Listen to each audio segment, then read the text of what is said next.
Salut, bienvenue sur Terra Adventum. Nous avons déjà vu dans la dernière exploratologie sur Dumont-d'Urville que celui-ci avait découvert la terre Adélie, un territoire en Antarctique revendiqué par la France pour faire partie des TAF. Mais les TAF, c'est quoi au juste? Et surtout, quels sont ces territoires? Allez, voyons ça aujourd'hui, c'est parti, au TAF. Ouais, je sais, c'est un peu nul comme jeu de mots. Bon.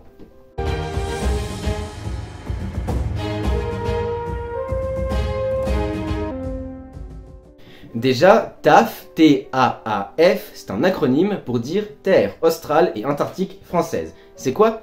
C'est tout simplement des territoires, des îles principalement, situées dans les régions australes du globe. Plus précisément pour ce cas, dans l'océan Indien, proche de l'Antarctique et qui sont françaises. Ce sont des territoires français d'outre-mer.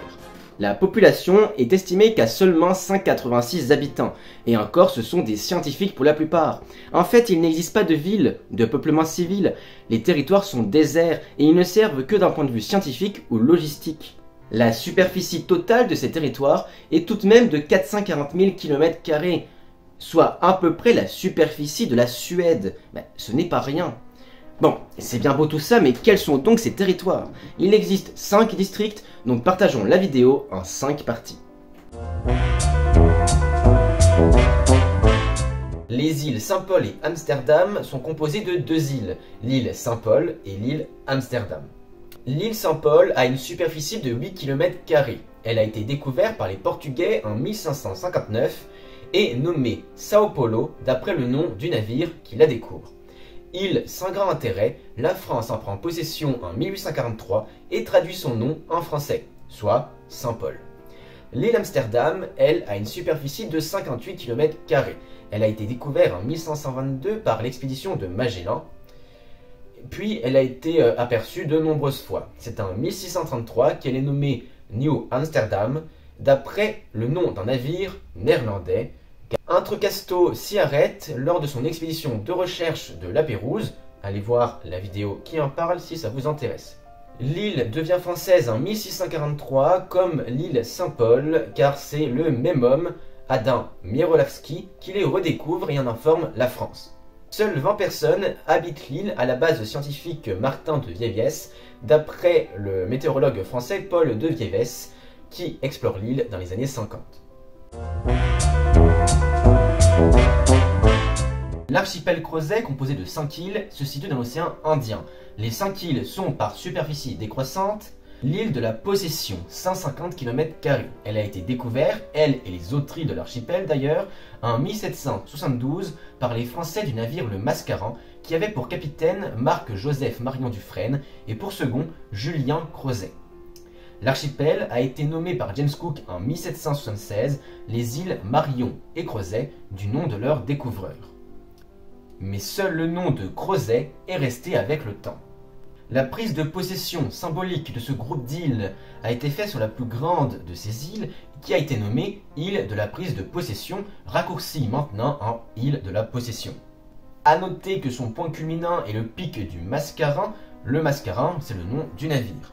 Aucun habitant permanent sur l'ensemble de ces îles, mais il existe une base scientifique sur l'île de la Possession, la base Alfred Faure, météorologue français qui a fondé la base dans les années 60.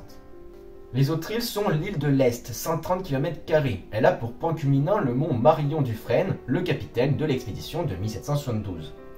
Et petite particularité de l'île, elle possède la plus grande falaise du monde, 1012 mètres, plus d'1 kilomètre la falaise. C'est le mont Lesquin, qui doit son nom au navigateur français Guillaume Lesquin, qui a échoué sur l'île en 1825 et n'a été sauvé qu'en 1827 par un navire anglais.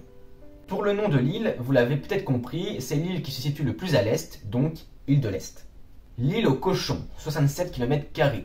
Elle doit son nom à des chasseurs de phoques américains qui, dans les années 1820, introduisirent des cochons sur l'île pour leur servir de nourriture.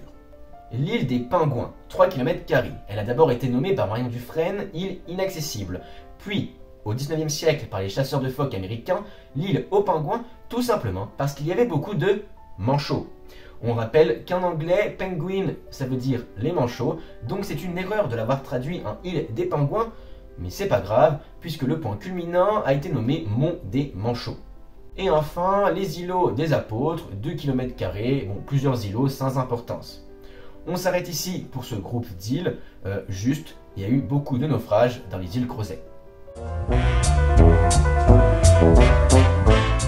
Les îles Kerguelen sont un archipel d'îles et d'îlots pour une superficie totale de 7215 km². La plus grande des îles, Grande-Terre, occupe 90% de la superficie totale. Ces îles ont été découvertes par le navigateur français Yves-Joseph de Kerguelen de Trémarec. Il nomme cet archipel la France australe. Et les îles sont aussi rapidement nommées îles de la désolation car le climat est froid et venteux, en quelques mots, elles ne sont pas très habitables. C'est James Cook, encore lui, en 1776, qui les renomme îles Kerguelen du nom de son découvreur.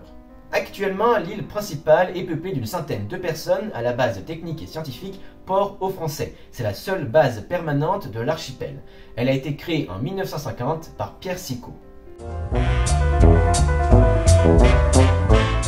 Les îles éparses de l'océan Indien, c'est un ensemble d'îles autour de Madagascar. La plus grande île est l'île Europa, 28 km², située dans le canal du Mozambique. Le canal du Mozambique, c'est ce détroit entre l'Afrique continentale et Madagascar. L'île a sans doute été découverte depuis bien longtemps, mais ce n'est qu'en 1774 qu'elle a été exactement positionnée et reconnue par le navire britannique Europa, qui a donné son nom à l'île. L'île est revendiquée comme les autres îles éparses par Madagascar, qui était une colonie française avant son indépendance en 1960. D'ailleurs, ces îles étaient rattachées à l'époque à Madagascar, mais depuis l'indépendance, ce n'est plus le cas et elles sont toujours françaises. Les îles Glorieuses est un archipel d'atolls situé entre Madagascar et les Comores, d'une superficie totale de 7 km², composé de 2 îles principales, la Grande Glorieuse et l'île de Lys. Territoire découvert sans doute par les navigateurs arabes, elle est atteinte par des Européens en 1751 du navire Le Glorieux. Ils nomment donc ces îles d'après le nom du navire, la Grande Glorieuse pour la Grande Île, la Petite Glorieuse pour la Petite. Petite île qui est renommée en 1819 île du Lys après l'échouage du navire Le Lys. L'île Juan de Nova, 4,8 km², se situe dans le canal du Mozambique. Elle a été découverte en 1501 par le navigateur portugais Juan de Nova, commandant de la 3e expédition portugaise vers l'Inde. Il la nomme Galega, un hommage à sa région natale, la Galice. Plus tard, l'île est nommée d'après le nom de son découvreur, donc Juan de Nova. L'île Tromelin est située à l'est de Madagascar et elle est revendiquée par Maurice, l'île Maurice. Elle a été découverte en 1722 par le navigateur français Jean-Marie Brien de la Feuillée et nommée île des Sables. En 1761, l'Utile, une frégate de la Compagnie française des Indes orientales, fait naufrage sur l'île avec à bord 142 membres d'équipage et 160 esclaves malgaches. La moitié des esclaves ne survivent pas au naufrage car ils sont enfermés dans les cales. Une embarcation de fortune est construite, mais seuls les 122 membres restants de l'équipage quittent l'île, laissant les malgaches seuls, mais en leur promettant de revenir les chercher. Une fois l'île Bourbon, c'est la Réunion, atteinte, le gouverneur est informé, mais il refuse d'envoyer des expéditions de secours, tout simplement parce que le capitaine de l'Utile avait l'interdiction d'emmener avec lui des esclaves. Donc, logiquement, il ne doit pas avoir d'esclaves sur l'île, donc pas besoin de les sauver. Finalement, les naufragés se font un peu oublier jusqu'en 1773, où des navires passant par là les remarquent, mais ils ne peuvent pas accoster.